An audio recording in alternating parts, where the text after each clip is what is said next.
The following content is provided under a Creative Commons license. Your support will help MIT OpenCourseware continue to offer high-quality educational resources for free. To make a donation or view additional materials from hundreds of MIT courses, visit MIT OpenCourseware at ocw.mit.edu. Okay, settle down. Let's get started. One announcement. Yesterday we had our first weekly, I would say, minor celebration, and by and large went well. Please make sure that you go to your assigned recitation. If you miss your recitation, you need to get down to see Hillary so that we make sure that we have enough copies of the weekly quizzes on hand. If you've joined the class, you have to check in with her. She's down the hall here in room 8-201, and you'll be assigned to a section.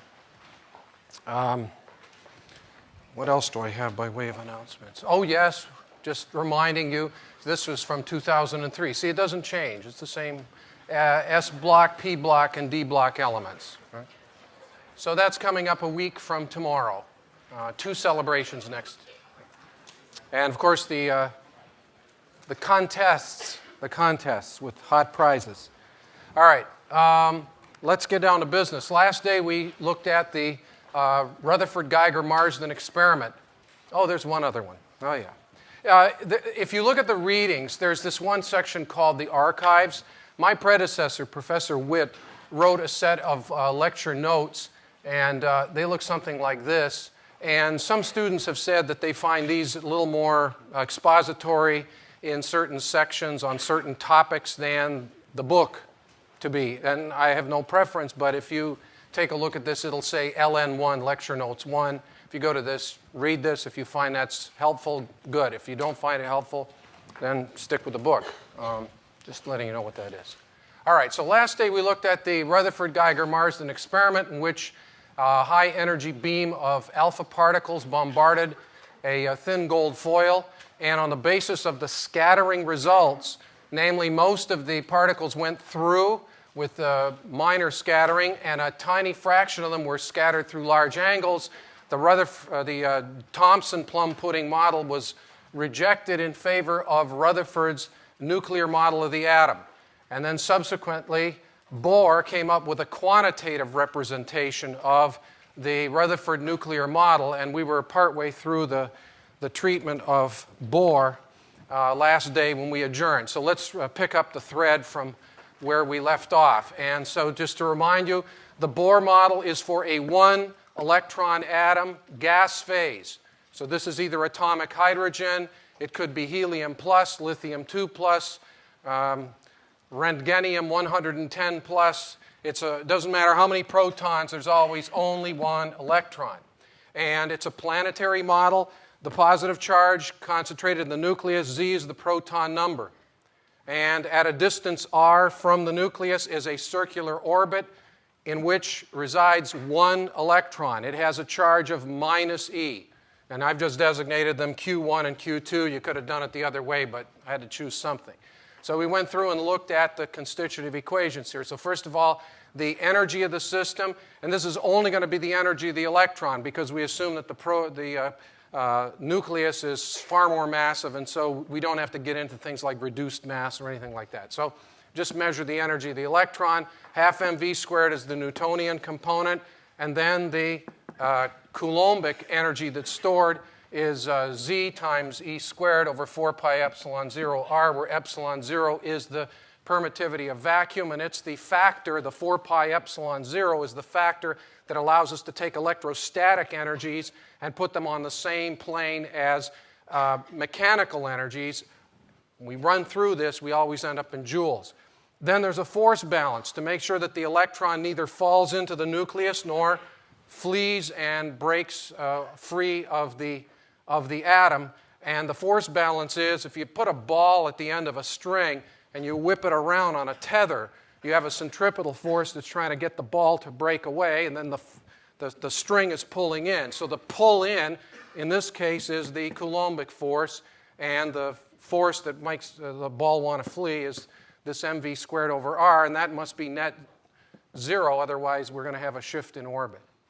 And then lastly, we have the quantum condition, and this was the the breakthrough of Bohr, where he enunciated that the quantum condition is going to give us this energy level quantization. And this was a big departure from what had been in the past. The only antecedent idea of this nature was the work by Planck, who said that light is quantized. But, you know, as I told you last day, who knows what light really is?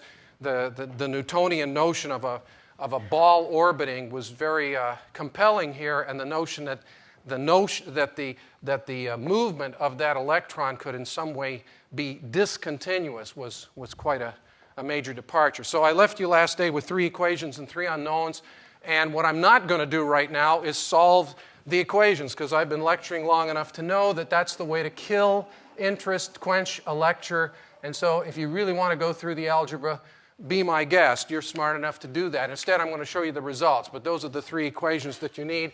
So we have an equation in R, we have an equation in V, and an equation in E. So let's go after them. If you first look at the solution for R, this is the radius of the orbit of the electron. The orbit of the electron. If you go through and solve, you'll end up with this epsilon 0 times the square of the Planck constant divided by pi times m. And it's always the electron. So this is the radius of the electron orbit. This is the mass of the electron times the square of the elementary charge. That whole thing I'm going to group times the square of the quantum number divided by z, the proton number. So what do we see here? Well, everything inside the parentheses is a constant. These are all constant. Pi obviously is a geometric constant, and the rest of these are constants you can look up in your table of constants. And we notice that there is a set of solutions to this. The radius of the electron can occupy various discrete values defined by n. So we say that the radius takes on a plurality of values, a function of n. And furthermore, the functionality goes as the square of n. It's n squared times a constant, where that constant is inside those parentheses. And we notice that because r goes as n squared, it's nonlinear. It's nonlinear. Okay. So this is so important, I'm going to write it down one more time. So the radius of the electron orbit, takes multiple values.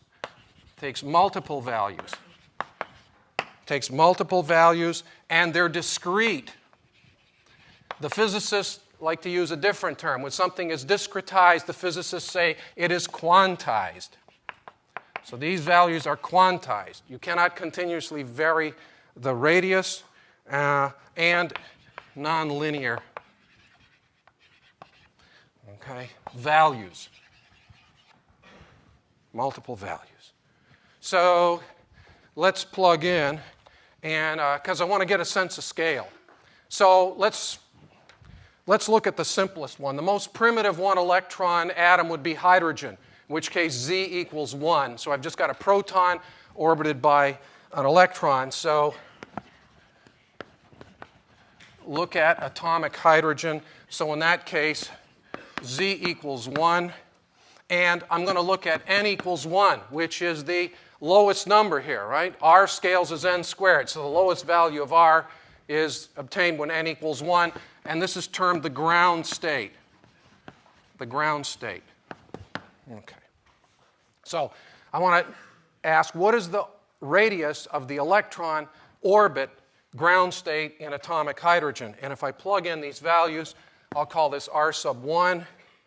Turns out to be 5.29 times 10 to the minus 11 meters, or 0.529 angstroms.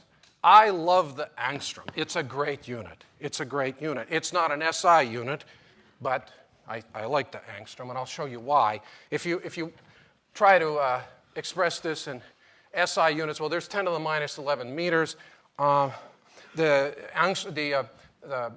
SI units go in units, clusters of 1,000. So, for example, you've got the meter, you've got the kilometer, you've got the micrometer, you've got 10 to the minus 9 meters, which is the nanometer. And then over here, it's a Goldilocks problem. This one's too big, and then the next one down here is 10 to the minus 12 meters, which is the picometer. So this is either 52.9 picometers or 0.0529 nanometers. And that's no good. I want numbers like 3, 7, simple to remember. So 0.529, this is about a half an angstrom. A half an angstrom. It's good to know. But if you try to publish, you know what happens?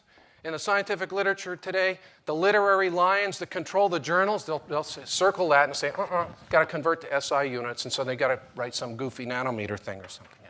I know you think I'm crazy, but I love the angstrom, so there. Anyway, so here it is. Once you know that this is 0.529, this is on your table of constants. It's right on your table of constants, so you don't have to go and calculate all this stuff. Which means if you do your homework with your table of constants, you will know where those numbers lie, as opposed to opening this thing up for the first time on the first celebration of learning on October the 7th, and they're going, oh, there's about 47 entries. They're going, and they're tiny, tiny font, and you're going, where is that thing? Just a word to the wise. So now we know what this is. We know this is 0.529 angstroms. So now I can write an equation for the radius of a one-electron atom anywhere, anytime. R of n, right, is going to be equal to A naught, which is this value here, and it is termed the Bohr radius. The Bohr radius. So you can write it as a function of the Bohr radius times the square of n divided by z. So that's for all one-electron atoms, gas phase. And you can see that as z goes up, the R goes down, which makes sense. So suppose instead of hydrogen, we talk helium plus. What's the only difference? Helium plus has 2 protons in the nucleus, which means that the Coulombic force of attraction between the same one electron and now a doubly charged nucleus is going to be stronger. So that the first orbit's going to get pulled in and all the other orbits are going to get pulled in. How much? By how much are they going to get pulled in? By that much. So this is the functional representation of all of that physics. All right, there's 3 equations, 3 unknowns. Now let's look at energy. So if you go through and solve for energy, you get this one, minus this big monstrosity, mass of the electron, 4th power of the elementary charge, times 8, times the square of the permittivity of vacuum, times the square of the Planck constant, all times the square of the proton number divided by the square of the quantum number. And just to make sure everybody's with me here, I always want to write n here. N equals 1, 2, 3, takes on integer values. And we'll say it again here. N equals 1, 2, 3, etc., etc. So again, we see that E is a function of n. It's discretized. It's quantized. Why? Because once you impose the quantum condition here on angular momentum, it propagates through the entire model. So radius is quantized, energy is quantized, you're going to see velocity is quantized because the quantum condition is pervasive. So E to n, and I'm going to take this whole quantity in parentheses and just call it giant K. Giant K. These are all positive quantities. Mass is positive, and squares and 4th powers of numbers must be positive. So this is K times Z squared over N squared. All right, well, that's good. And we can go and evaluate K. And when we evaluate K in SI units, we get 2.18 times 10 to the minus 18 joules. This is joules per atom. Or you can multiply this by Avogadro's number. If you multiply it by Avogadro's number, then that will give you 1.312 megajoules per mole. Megajoules per mole. So that's the energy of the electron in the ground state of atomic hydrogen. And then we can mediate that with Z and N and go to electrons that are outside the ground state, above the ground state, or ground state electrons in atoms that have more than one proton or both. And so let's take a look at the graphical representation of that. So instead of Cartesian coordinates, because this This is spatial distribution. I'm going to go to energy coordinates, give you an energy level diagram. So again, not to scale, not to scale. Because this thing goes as 1 over the square, so that's going to be messy. So let's start here. And on the left side, I'm going to designate the energy, and on the right side, I'm going to designate the quantum number. I'm going to start down here. That's the lowest energy. You see, these are all negative values, first of all. They're all negative values, because z is a square, n is a square, and k is a positive quantity. So n equals 1 is the lowest state. It's the ground state, and it has a value of minus k. All right? So I'm going to do this one just for atomic hydrogen. Okay, so I'm going to write atomic H. So now z equals 1. All right? You can do it later for z equals 2, 3, whatever. All right, so this is atomic hydrogen. So ground state energy is minus k. What happens if we go to n equals 2? N equals 2, it becomes k divided by 2 squared, 4. So it should be 3/4 of the way up. I'm not going to go quite 3/4 of the way because I want to leave room for some fine structure. That's why it's not to scale. All right, so this is minus k over 4. What if we go to n equals 3? Well, it's not symmetric here. It's nonlinear, but this should be really what? Minus k over 3 squared is 9. And you get the picture. 3, you can go 4, 5, and so on until n equals infinity. What happens at n equals infinity? I've got minus k over infinity, which is vanishingly small, 0. And where is the electron when n equals infinity? R is n squared times the Bohr radius. That's a great, great distance away. What does it mean? Physically, it means that the electron is so far away that it's no longer bound. It's no longer part of the atom. And when it's no longer part of the atom, and the potential energy that's stored is as a result of the charges coming together from infinity. I'm starting to talk like someone out of 802. You know, what's the energy if I take 2 charged particles at infinite separation, I bring them into some finite separation? Voila, there it is. So when they're at infinite separation, there's no energy stored. Hence, you are at that point. So n equals infinity means R equals infinity, which means E equals 0. There's no stored energy, so this means the electron is no longer bound. The electron is no longer bound, and therefore, if it's no longer bound, we have a term for it. It's called free. It's a free electron. Free electron. And if the electron is free, then the atom is electron deficient. Free electron. So if the electron is free, that means the atom is now an ion because it's lost an electron. It's no longer net neutral. Or we say the electron, or the atom has turned into an ion, or the electron has been ionized. Ionized. Okay. And what's the energy for that? We can calculate what that energy is. It would be called the ionization energy. So if I started with an electron down in here, and I sent it all the way to infinity, see, that's an energy space, which is equivalent in Cartesian space to go from here to infinity. Same idea, right? You see the models? This is Cartesian. You know, we're thinking about, it's like a map. This is energy coordinates. It's different. And you're going to be able to think from one model to another. What's the energy consequences? What are the Cartesian consequences? Until we get to the point where there is no Cartesian representation because the abstraction level is too high and we'll have to content ourselves with this. So get comfortable moving from there to there, and then someday we're going to say, it's too complicated, there's no Cartesian thing. We'll be comfortable by then with this. Okay, so now we're taking an electron from here up to here. Well, we ask, what is the ionization energy? The ionization energy must equal the delta E of the transition. The delta E of the transition. So what's that? The delta E of the transition is going to equal always E final minus E initial. E final minus E initial, which is equal to E at infinity minus E1, the ground state. Well, E infinity, we just said, is 0.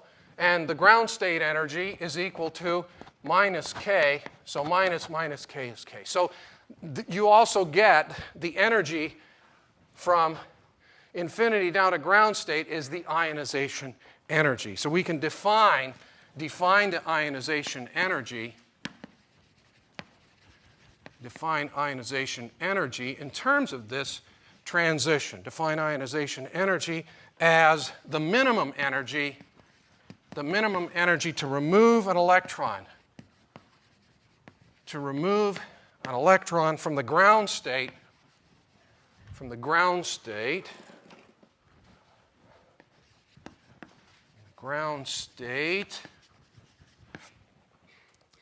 of an atom in the gas phase, atom.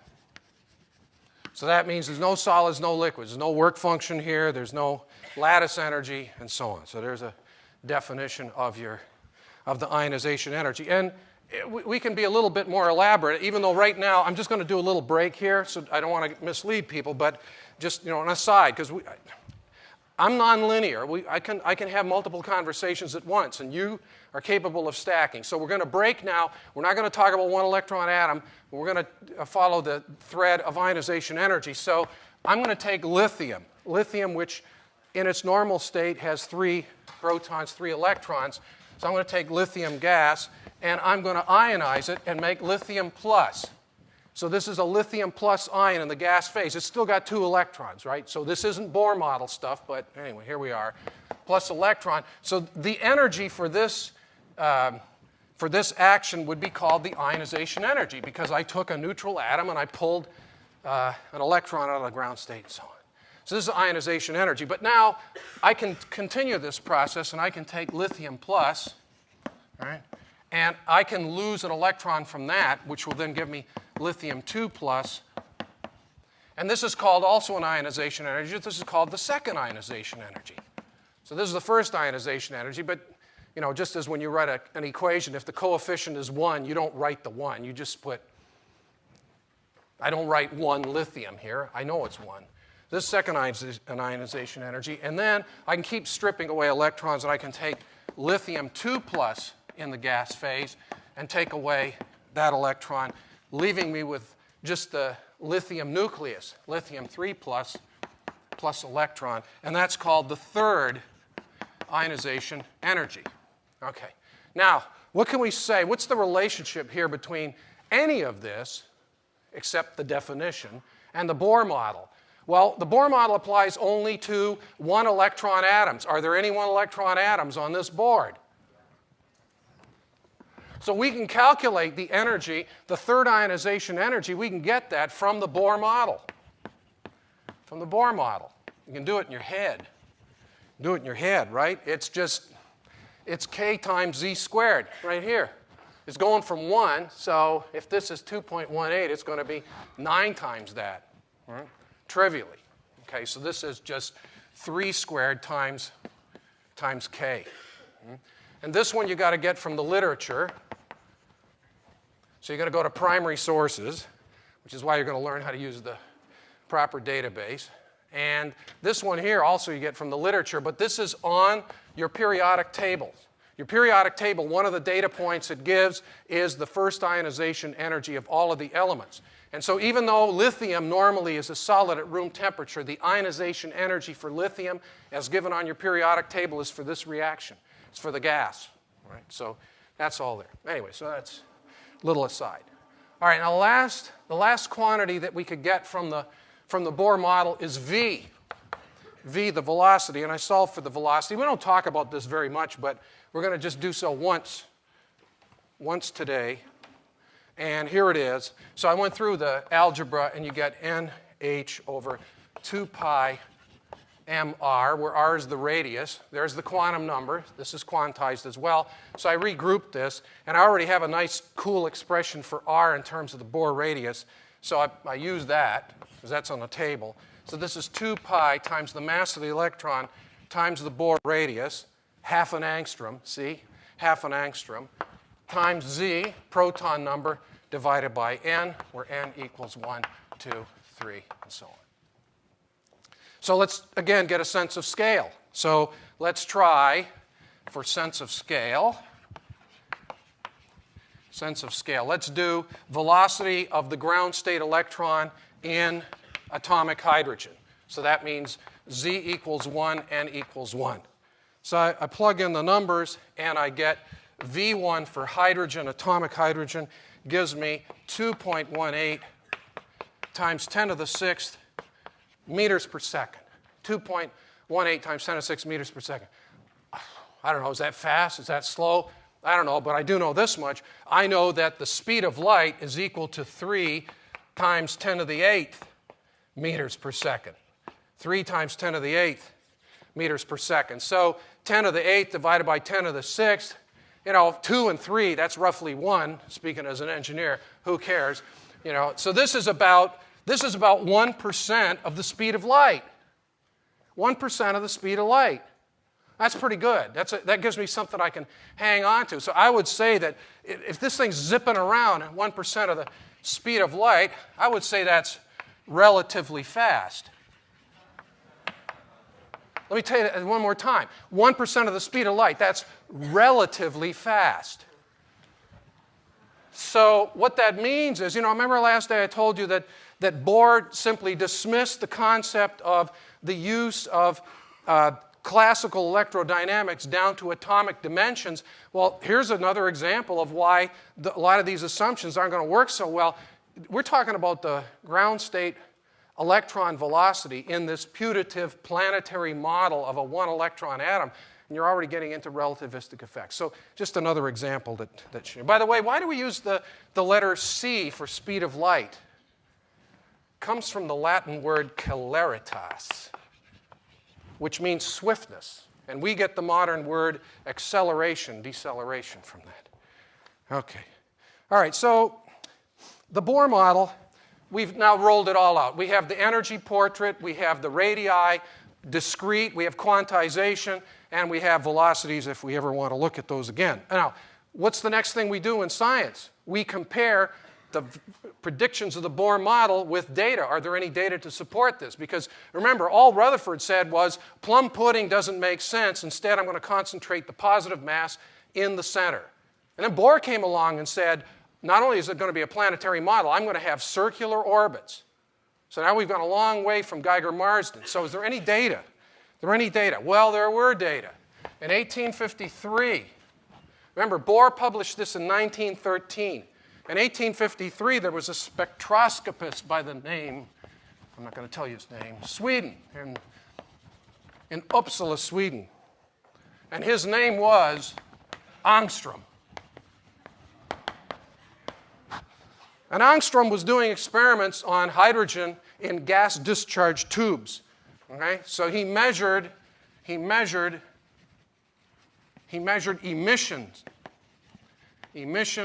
from gas discharge tube. And it was filled with various gases, including hydrogen, including atomic hydrogen. Okay? And in order to take his data, what he used was this device here. Oh, there's the Bohr radius, just an example. All right, he used the prism spectrograph. So here's a gas discharge tube, and I'm going to show you the physics of that in a second. Basically, you've got a pair of electrodes, you've got gas in the tube, and as this cartoon shows, you apply a potential across the electrodes, and beyond a certain threshold potential, the tube begins to glow. And the glow goes in all directions, and it blinds you when you're in the lab. So what you do is you cover this up a bit, you have a narrow slit, and then you force the light to come through in a thin ribbon, and then expose it to a prism. What the prism does is it takes the light and breaks it into its components, sort of rainbow-like, and magnifies the difference between, as refraction goes, different wavelengths will refract different amounts. And then you shoot this across the room. And over there, you've got the only counter that you've got. Well, there's two counters. One is a scintillation screen and an army of graduate students who sit there in the dark. But they're no good because you can't stick them into the publication. You need to have data that people will rely upon. So instead, you use a photographic plate.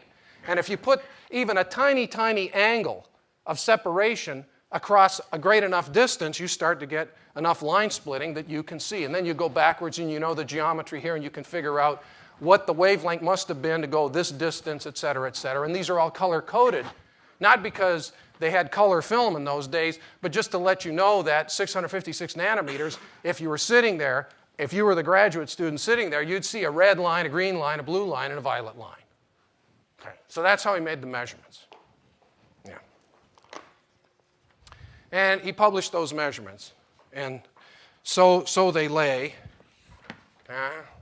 And then the story gets a little thicker. In 1885, there's a Swiss high school math teacher. I mean, I can't make this stuff up. This is a true story. There's a Swiss high school math teacher by the name of J.J. Balmer. We had J.J. Thompson, now we got J.J. Balmer. And J.J. Balmer, he loved to play with numbers. And he was studying this set of lines. And he was trying to come up with a pattern. Can you see a pattern there? 410, 434, 486, 656. Do they go as squares? Are they primes? What's the pattern there? So Balmer puzzled over this for a while and finally came up with an equation to represent those lines. So he studied Ångström's data. He studied Ångström's data and found the pattern. Found the pattern. And here's the pattern that he found. He said that if I take, those are wavelengths. If I take instead wave number, nu bar is called wave number, which is the reciprocal of the wavelength. So if I take the reciprocal of the wavelength, I end up with those four lines conforming to a series that goes like this: 1 over 2 squared minus 1 over n squared, where n equals 3, 4, 5, 6. Okay? And there's a constant here, which we're going to designate r. And the value of r, I'm going to put that on the next board. The value of r as expressed in SI units today would be 1.1 times 10 to the 7th reciprocal meters, right? Wavelength is a meter. Reciprocal wavelength or wave number must be reciprocal meters. So how does all of this support the Bohr model? Well, in order to explain it, I've got to first tell you what the physics of the gas discharge tube are. So let's go inside the gas discharge tube and understand those physics. So here's the gas discharge tube. It's made of borosilicate glass, and we fill it with gas. And in this case, the gas is going to contain, among other things, hydrogen. So this is a hydrogen gas phase atom. And this is probably at low pressure. And then I said I need electrodes. Well, I've got to get the electrodes inside, so I've got to have a really good glass blower who can make a glass to metal seal and have a feed through to an electrode. So this is still a vacuum seal. How do they get the gas in the first place? They don't show you this in the books. I'll tell you, because I did this in my PhD. What you do is you have a little side tube here. You evacuate. This goes to a vacuum pump. And then over here you have a gas source. You evacuate, put in the gas to whatever pressure you want, and then the glass blower disconnects this, pulls this down to reduce pressure, and seals it. But the books don't show you that. That's a secret. Okay, so. All right, so we've got a gas at low pressure, and I've got an electrode over here and an electrode over here, and they're connected to a variable voltage power supply. So I'm going to put an arrow with a V, meaning it's variable voltage. I can change the voltage. And this convention, this is the negative side, so this means the electrons leave the power supply, go like this, which means this electrode will be negative, and this electrode will be positive. And thanks to Michael Faraday, we will call this one the cathode, and this one we will call the anode. Yeah. Now, what happens? We start turning up the pressure, turning up the voltage rather, low pressure here, but electrical pressure is voltage. The voltage gets high enough, eventually the electrons will boil off the cathode. And this is a gas at low pressure, and they will accelerate from rest and go all the way across the tube and crash into the anode, and we complete the circuit. But if there's a gas in here, some of these electrons are going to hit the gas molecules. And when they hit the gas molecules, if they have enough energy to do so, they will cause electrons inside the gas molecules to be excited. And if they're excited enough, the electrons will jump up to a higher energy level. But they can't be sustained because this is a ballistic collision. It's a one-of. It's like a bowling alley. One ball, one pin, one impact. Now the pin is in the air. What happens to the pin? It falls back down. Why? Because gravity pulls it down. In this case, you've got the energetics pulling the electron back down. Now the electron goes from high energy to low energy, and when that happens, the energy difference is given off in the form of a photon. So I get photon emission when this falls back down. And this photon has a wavelength. What I'm going to show you is that the set of lines that you get from exactly this configuration using this equation give you the Balmer series. So now you've got a model that Bohr postulated for atomic hydrogen, a one-electron atom, that exactly predicts that set of 4 lines, which were measured 50 years before. So let's go. So first of all, let's get the energy here. And I'm going to get the energy of this electron. This electron I'm going to call a ballistic electron. Why do I call it ballistic electron? Because it's not bound. It's free. It boils off the cathode, flies through free space, and crashes into an anode. Clearly, it's not part of an atom. But there's a second electron in this story, and it's the ground state electron in hydrogen. And it lives here. It lives here. So what's the energy of the ballistic electron? Energy of ballistic electron. Well, that's just half mv squared. And where did it get its energy from? It got its energy from the power supply. And what's the electrostatic energy? It's the product of the charge on the species times the voltage through which it was accelerated. So, away we go. I know the charge on the electron is minus E, whatever the voltage is here. It's 1 volt, 10 volts, 100 volts, whatever. Away we go. By the way, I'm going to show you just one other thing in terms of order of magnitude. I mean, the kinds of voltages you see along here are 1 volt, 10 volts, that sort of thing. So suppose, to get an order of magnitude, suppose I took one electron, or a charge, let me correct that. Suppose we had a species of charge E. So in other words, it's only 1 times the elementary charge. Species of charge E and influenced by voltage of 1 volt.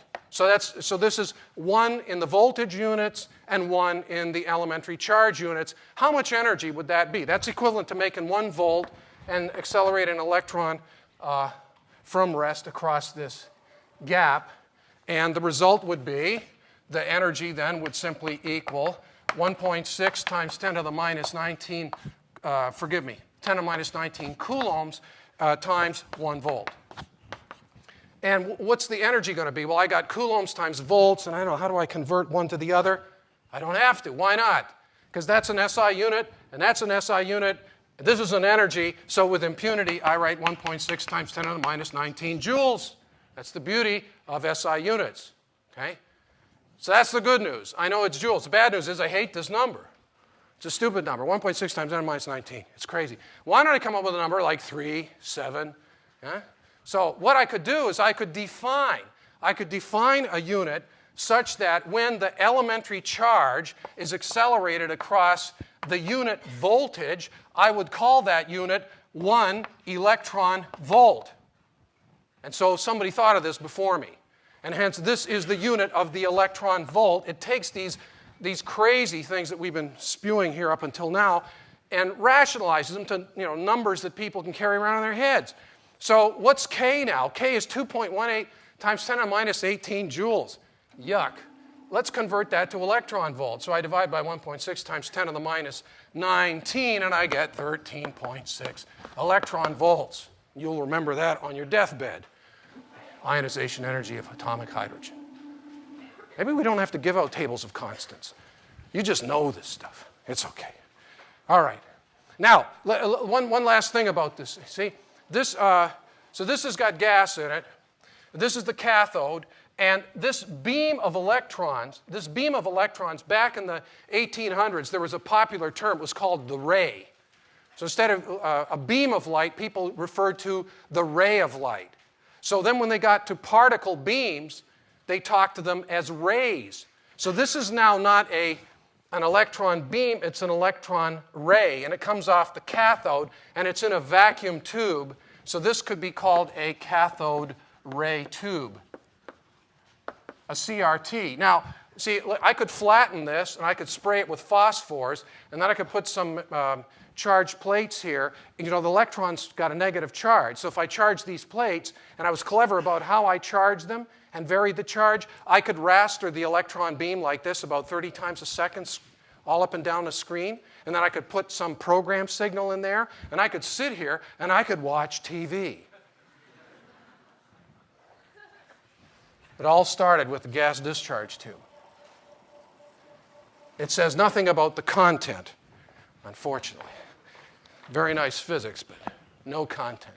All right, so now we've got the electron. The electron's moving, the ballistic electron. Now I want to look at what happens when the ballistic electron smashes into one of those hydrogen atoms. So let's go back over here. So here's the incident particle, and it's going to be an electron in this case. So I'm going to designate this electron. Here's my ballistic electron. Okay? So here's the incident electron. And this is ballistic, just to be clear.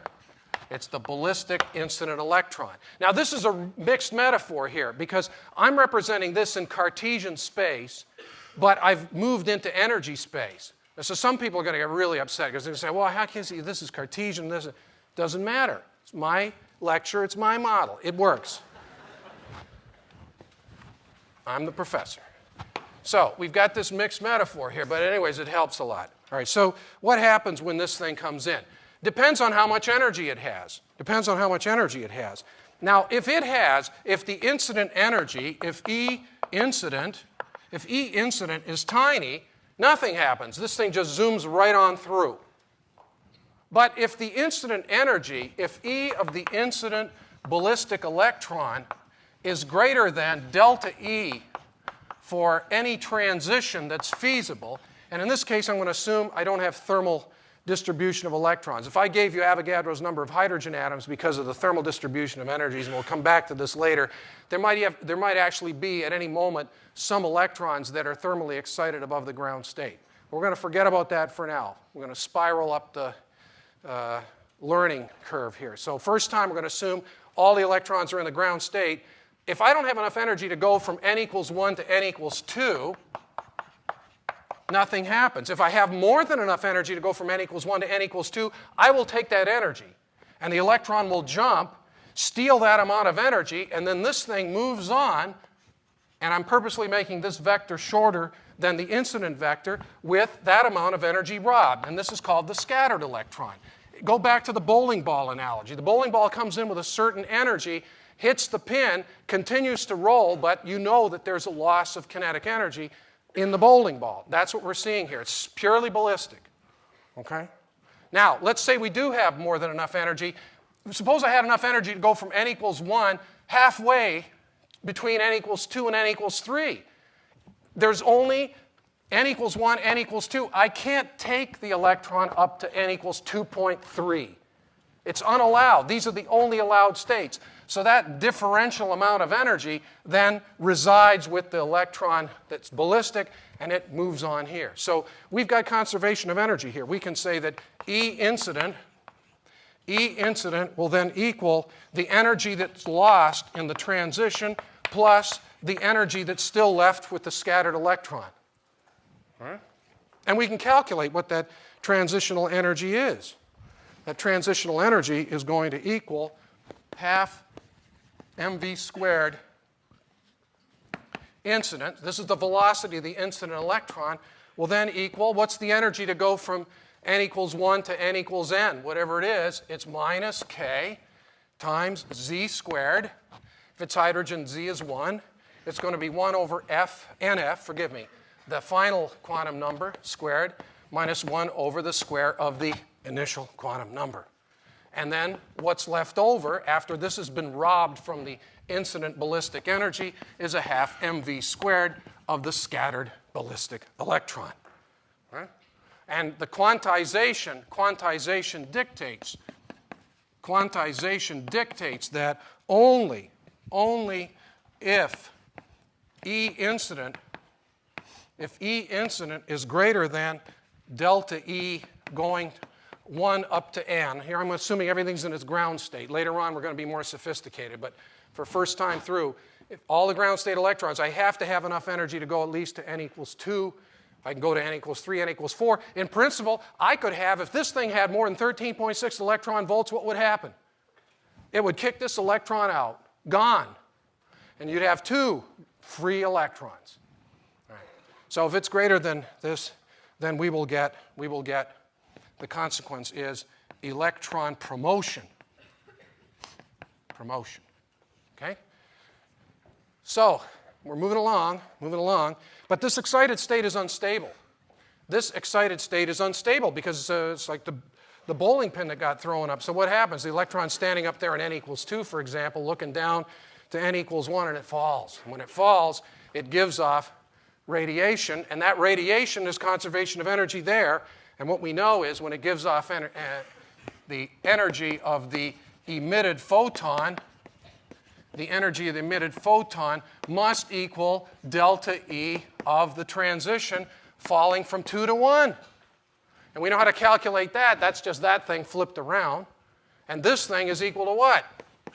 This is equal to h nu, according to Planck, is hc over lambda, is equal to hc nu bar. And you know what this one is? This is minus kz squared, 1 over, in this case, it's going to be 1 over nf squared, 1 over 1 squared, minus 1 over, in this case, 1 over 2 squared, da, da, da, da. And you can generalize this 1 over nf.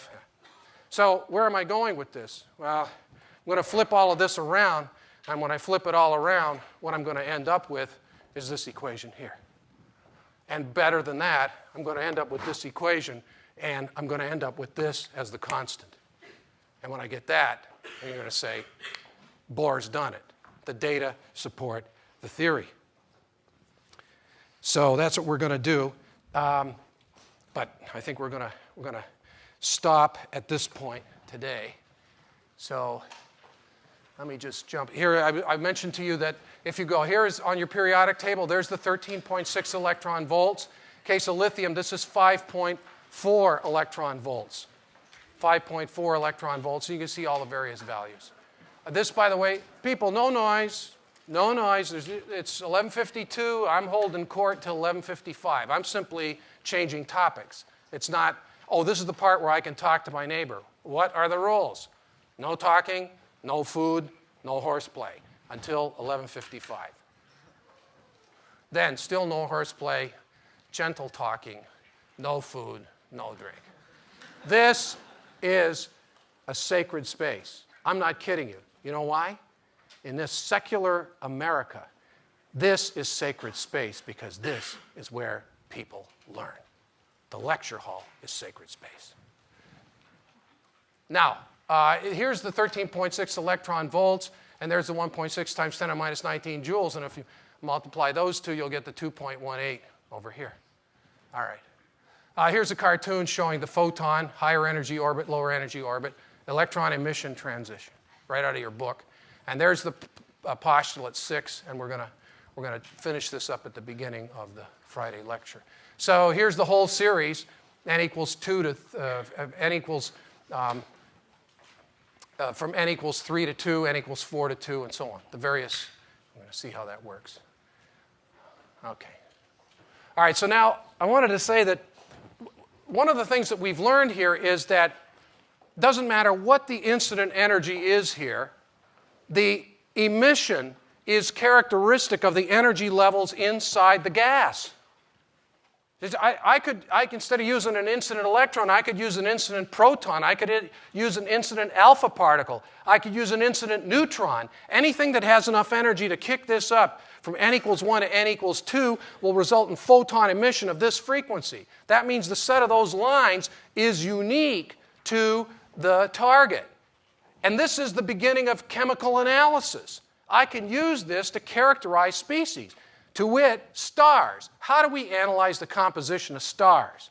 Well, do we send a NASA spaceship out 25 light years and grab some gas and bring it back to the lab? No. All we've got is the spectrograph. The star is hot. That means thermal excitation. thermal excitation and cascading down with photon emission, and the lines we get are related to the energy levels within the stars. So from a distance of 100 light years, I can tell you what the composition is. And if there's two gases there, what if there's hydrogen and helium? The helium lines will be there, and they'll be superimposed on the hydrogen lines, unless they lie directly on top of one another. I'm going to be able to figure out what's there. That's how it works. Now, here's a story of an astronomer, Cecilia Payne, was the first woman graduate student in astronomy at Harvard, went on to chair the Faculty of Arts and Sciences, awarded tenure, but denied a professorship for 18 years because she was a woman. And in her thesis, she was the first person to figure out that the sun is dominantly hydrogen, not iron, which is what most astronomers thought. Why? Well, because the Earth is made of iron. Meteorites are made of iron. The whole universe must be made of iron. Never mind the fact that the sun's glowing. But, you know. So here's how spectroscopy works. Look at this. See, what does this mean? This is an analogy. What could that mean? Well, they said iron again. I know this is misspelled, but maybe it's just a glitch in the instrumentation. So most people would look at that and say, the message is iron. But it's not about the word, it's about the pattern. It's about the pattern, see. And that's what spectroscopy is. By the way, spectroscopy, you see, if you somehow didn't catch this lecture and you walked in and all you saw was those 4 lines, you know those 4 lines, that set of lines is characteristic of atomic hydrogen and nothing else. By the way, those lines are very faint. This is not to scale. And they're so faint, they're ghost-like. And what is the Latin word for ghost? Spectre. So what is a spectrum? It is a set of ghost-like lines. To this day, the term spectroscopy refers to the ability to study data that are so faint, they're ghost-like. All right, we'll see you on Friday.